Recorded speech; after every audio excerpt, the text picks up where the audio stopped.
Hey everyone, thanks for tuning in to Test 2 Plus for episode 3 of 5 on immigration. I'm Trace.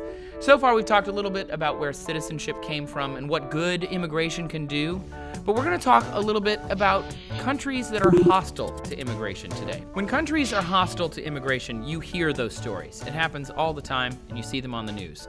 In Russia, illegal border crossings that's considered a crime there.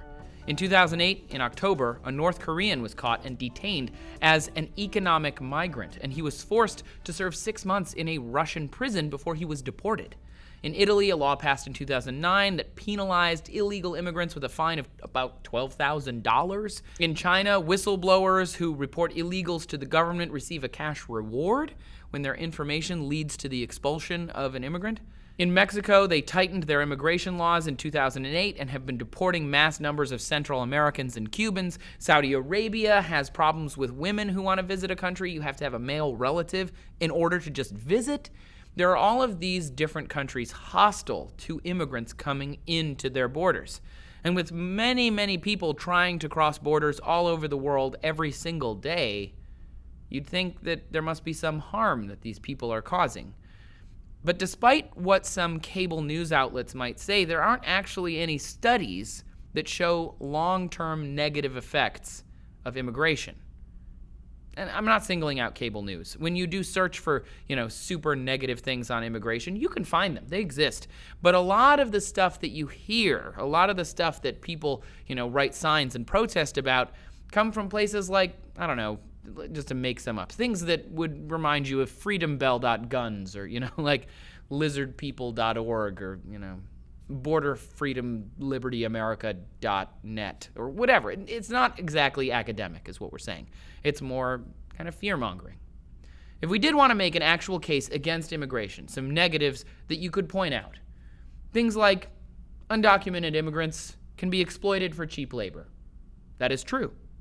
And it's probably bad, but it's more of an injustice toward the people being exploited than the country doing the exploiting, right? The common refrain you hear from people is undocumented immigrants are taking our jobs. They're taking our jobs, everyone. Let's stop that. Sounds great on paper. But the vast majority of those jobs are low-skill, low-wage jobs that they're taking. Jobs that you'd be competing with people who don't have high school diplomas necessarily. Not that that's bad in itself or good in itself. That workforce is fairly small.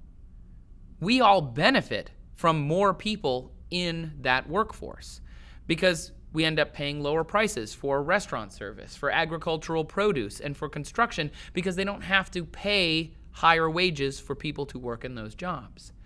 Again, more negative toward the people working in them than the people who live in the country that might be complaining about it. Think about it this way. Some immigrants actually expand the pool of labor. They make some services affordable to more people, say the middle class, by expanding the sectors that might have been out of reach otherwise. For example, kitchen workers or gardeners or housekeepers. Some people might not have been able to afford to have help around the home. Now they can. Day laborers, babysitters, nannies, and even au pairs are all filled with people who have come to this country looking for work, looking to better themselves. These jobs existed, but they had fewer people working in them. The more people that maybe could come into the country and work in those jobs, the more affordable they can be. Could be good for everybody. Another complaint about immigration would be they're using up government funding, welfare, food stamps, Social Security. But undocumented immigrants aren't eligible for a lot of government programs. They don't have a Social Security number. And even if they did get a fraudulent number, they'd end up paying into the system for which they're never going to withdraw. Undocumented immigrants paid approximately $10.6 billion in state and local taxes in 2010, according to the Institute on Taxation and Economic Policy. It's a lot of money for things that most undocumented immigrants are not going to see benefits from. They're essentially paying for their local services, and some of them they'll get to use, but most they won't. Undocumented immigrants, some would say, are damaging the economy. Actually, that's not true at all. Harvard's George Borges says that the average American's wealth is increased by less than 1% because of illegal immigration. One could say it's pretty much a wash. It doesn't really affect our incomes, our economies at all. We mostly absorb people who come here looking for work, either by creating whole new sectors of jobs that maybe didn't exist before, or by filling in areas where we see that there are gaps. Things that weren't affordable become affordable. Places where you would have had to hire somebody for a lot of pay, maybe you don't have to hire for as much pay. It's a good thing, maybe, even though there are people who would say otherwise. Some countries are so fearful of damage from immigrants that they will block out immigrants completely. Places, obviously places like North Korea or Syria, because there's a civil war there, Nigeria. But what about tourist-friendly industrial powerhouses that block immigrants like Japan? Japan has long held these immigration fears. Generally speaking, there's a fear of higher crime and fewer jobs, which sounds familiar. But it could just be hegemonic issues. Hegemony, the idea that things are all equal in Japan at the moment, or at least all something we're all used to, right? Immigrants made up less than 2% of the Japanese population in recent years, which means when you see an immigrant, it's more of a shock because you're not used to seeing one there. The prime example might be when half Japanese and half African-American Ariana Miyamoto won the title of Miss Japan. There was an outcry as to whether she was Japanese enough to represent the country. She'd grown up in Japan, she identified as Japanese, but since people were so used to Japan's hegemony, it wasn't something they were comfortable with. Because sometimes different makes people uncomfortable. Japan doesn't actually allow any real, permanent, legal immigration outside of marriage.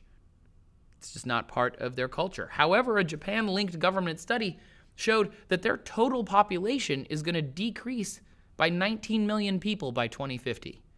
That's 107 million down from 126 million in 2015.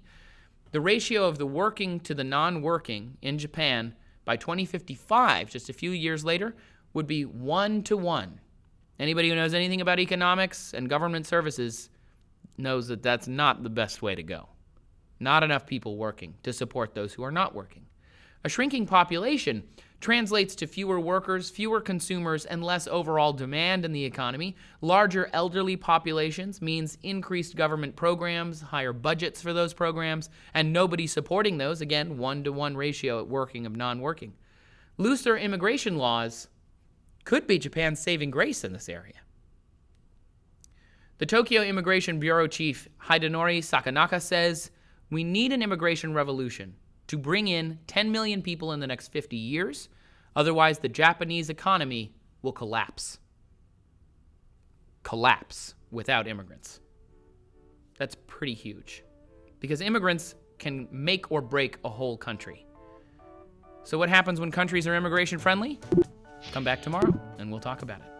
Thanks for watching Test Tube Plus, everyone. Please subscribe. You can click this giant button below me here, and click that button. You'll be able to subscribe to our show. Let me know how you feel about the negatives on immigration in the comments below. Are there negatives that we didn't mention? Let's talk about it. And thanks for watching. Make sure you come back tomorrow. Come follow me on Twitter. I'm @TraceDominguez, and we'll see you tomorrow on Test Tube Plus.